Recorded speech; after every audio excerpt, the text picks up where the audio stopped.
আজ বৃহস্পতিবার, অনেকের বাড়িতেই নিরামিষ হয় জানি। আমার বাড়িতে এইসব নেই। মানে মাছ, মাংস, ডিম, সোয়াবিন, পনির, নিম বেগুন, নিম পাতা ভাজা। কোন দিকে বেশি ভোটটা পড়ছে সেটাই দেখার ব্যাপার। ঠিক আছে বাবা, বেশি নাকুর মুকুর করার দরকার নেই। শীতে মাছে চলে আসি। যদি কালকে ইলিশ মাছ ছেড়ে অন্য কিছু মাছ বানান তাহলে এইটা কিন্তু রান্না করতে পারেন, দেখবেন হেভি খেতে। প্রথমেই কাতলা মাছ নিয়ে নিয়েছি, তাও আবার পেটির পিস।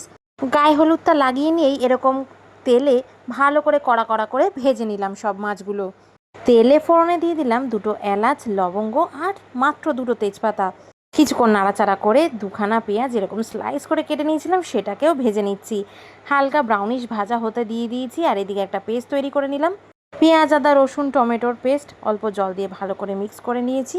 এদিকে কিন্তু পেঁয়াজটা হালকা ব্রাউনিশ ভাজা হয়ে গেছে। এর মধ্যে এবার দিয়ে দিলাম টমেটো আদার পেস্টটা। এবার এর মধ্যে একটু অল্প করে হলুদ গুঁড়ো, জিরে গুঁড়ো, ধনে গুঁড়ো, কাশ্মীরি লঙ্কার গুঁড়ো দিয়ে মোটামুটি লো ফ্লেমে মশলাটাকে খুব ভালো করে কষিয়ে ফেলুন। এবার ভালো করে কষাতে কষাতে দেখবেন তেল রিলিজ করে যাচ্ছে, আর অল্প অল্প জল দিয়ে এইভাবে কষিয়ে নেবেন। পেঁয়াজের নামও নিশানও থাকবে না।